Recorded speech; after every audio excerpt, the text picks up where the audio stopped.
All right, back here on the Bernie and Sid Show, 7:44 on this gorgeous Tuesday morning, and our guy Bo Dietl is here. The great Bo Dietl, who once again yesterday helped out my family. It doesn't matter what you don't know. It doesn't matter. Just anytime there's an issue when we've got a problem, whether it's Sid Rosenberg or Bo Dietl or Bernie McGurk, I should say, we go to Bo Dietl, and he always helps. He's always very quick to help. He's the best friend. The best a man could have. So thank you for your help yesterday. Good. How you guys doing? Right? Good. How are you doing?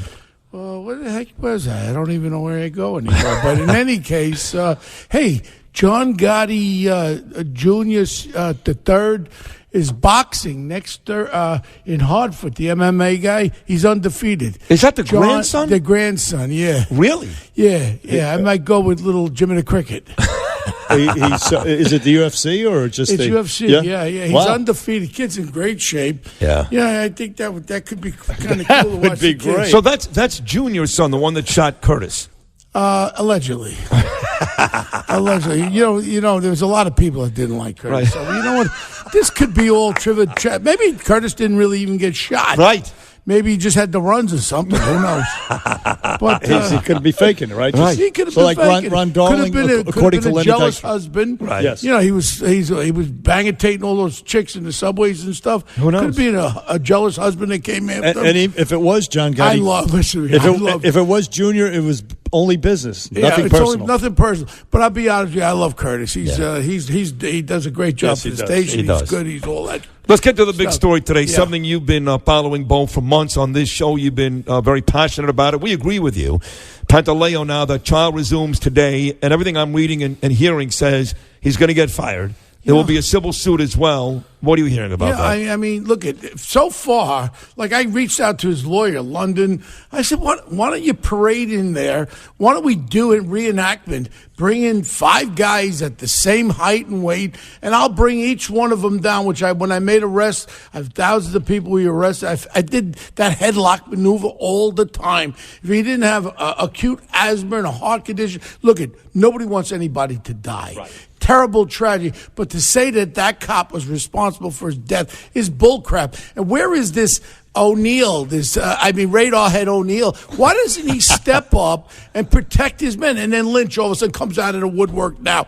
He should have been all over this Lynch from the beginning. I mean, this is something, this man went out that day and tried to do his job, so you're not going to arrest. You know what? What do we need a police department for? Let's just get gangs in the street. Let's take over vigilantism. That's what a cop is there for, to do their job. And if you're not going to support him, other cops see what's going on. Yeah, you know what? I'll guarantee you, he's going to end up losing his job.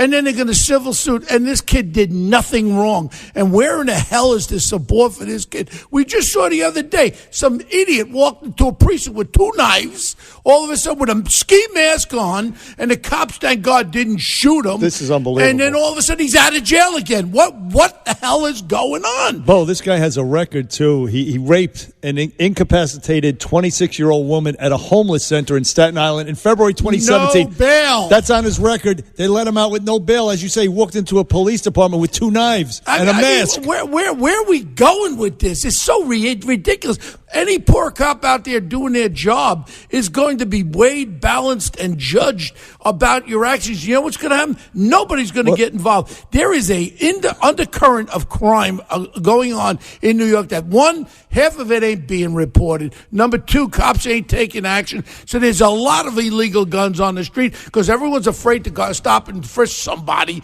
because, oh my God, their rights. How about if you got an illegal friggin' gun and you got it on you, it's an illegal gun, you get locked up. I used to toss guys. Yes, I did. Illegal search, Bo. If I saw a guy with a bulge on his side, I walked up to him, I tossed him, I took the gun, I locked his ass up. Right. Yeah, one of the things you just said, though, that I find interesting, Bo, is a lot of crimes are not being reported. One of the things that Bill de Blasio is running on, because he's got nothing to run on. He's been a miserable failure here. Yeah. But the fact that the crime stats are down, he's taking credit for that. And I always say to Bernie, do we know that? Do we know that? I'm telling you something that sure is on. Hey, I know this city inside out, from the subways to the gutters. And the reality is people are more frightened now. There's more homeless than there's ever been on the street. Yep. Look at your tent city on 5th Avenue. They got tents up there along by the park up there over north of 80th Street. They want to do like San Francisco. As as it is, he passed the law. You can urinate on the street. This piece of garbage wants to be president. He can't even wake up and get to the gym on time. This trash bag. I wouldn't send him 50 cents, this punk Big Bird. Hey, did you notice? The president now is calling him Big Bird. That's Julian. right. Yes. Who named him Big Bird? You did. Yeah. They came down the escalator with Big Bird signs 2 weeks ago with Trump Tower. I'm like, Bo Dietl, that's his guy. Well, you want to know, it's so ridiculous. This garbage can wants to be. You know what he wants? He wants to raise money so he can have money in it. Because once you raise money, that's your war chest, quote unquote. This guy can't be a garbage collector, Big Bird. He walks around like to punch him right in the face. That ugly. Yeah. Yeah, no, he's just a buffoon. He He's a hates clown. cops. He's a laughing stock. He's got blood on his hands with cops, and the city's going to hell. Everybody forgets the assassination of 2 officers in Brooklyn. That's right. When he opened his mouth and let him shut down the Brooklyn Bridge, shut down the streets. Why do we want dead cops? He got 2 dead. And that blood is on his hands, that Big Bird punk. Right. And I tell you, when he retires, I'd like to punch him right in the face. I'll take a collar for it. Maybe I'll break his jaw. Well, in today's environment in New York City, if I punch him in the face, they won't lock me up. No bail. They won't give me bail? No bail. I mean, they won't. No cash bail. No, he ain't the mayor, and I just crack him right in the face. I'll take a violation or You'll be fine. It'd Get be a worse ticket. than a B misdemeanor. Yeah. Sure. And then I'll plead insanity because the guy drove me nuts. The guy, right? What's coming up this week on one of the most popular podcasts across the country, Bo? What do you got? We got John Stossel. Remember John Stossel? Yes, he's very, good, John very Stossel. good investigative reporter. Yes. I know John for a lot of years, and we have John. We're kind of excited about John. We're going to go into a lot of investigative reporting, and then I've been involved with this Ira Rosen from 60 Minutes with this kid. There's a possible cure for Alzheimer's out there. I love to do good things. Look, if everyone's going to face this Alzheimer's, and we have members of our family, in reality, that's where our focus should be, because we're all going to suffer, whether it be our parents or our grandparents.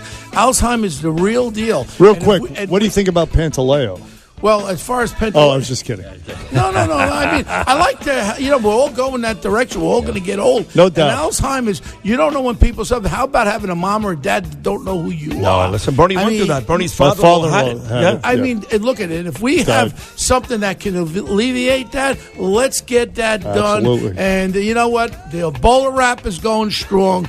Imagine we used the Ebola rap on that guy with the knives over. But then again, they let him out of jail. Right. So what the hell are you even locking him up for? What you should do is give him some money and say, buy yourself a sandwich. They didn't do nothing. It's unbelievable. Man. No bail. 2 knives, Right. mask, ski mask. He wanted the cops. If the cops shot him, they'd be screaming, "Holy hell!" And he's an accused rapist.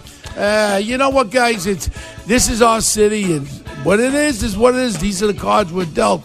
I ain't moving to Florida anytime soon, but I tell you the truth, you start to look at it. Yep. Stress kills you, man. Yeah. Right. Stress kills you on everything as far as the aspect of being in New York City. And when you see things like this, and when you see the kid like Pantaleo, what they're doing to this poor kid that only did his job, we all got to be supportive of him, and we should call out, we should demand that this police commissioner steps up. He's the police commissioner. He makes the final determination. So if they find him guilty, O'Neill could get his balls up and say, no, I'm not firing him. He has to find his balls in his underwear and be a man. Well, I like it, Jimmy I O'Neill. think it's going to be empty, but... So do I. Agree with Bernie. But anyway, great job as always, Bo. Bo's always great. Check out his weekly podcast, John Stossel, on with Bo Dietl this week. We'll take a short break. The Sports Blitz is coming up next.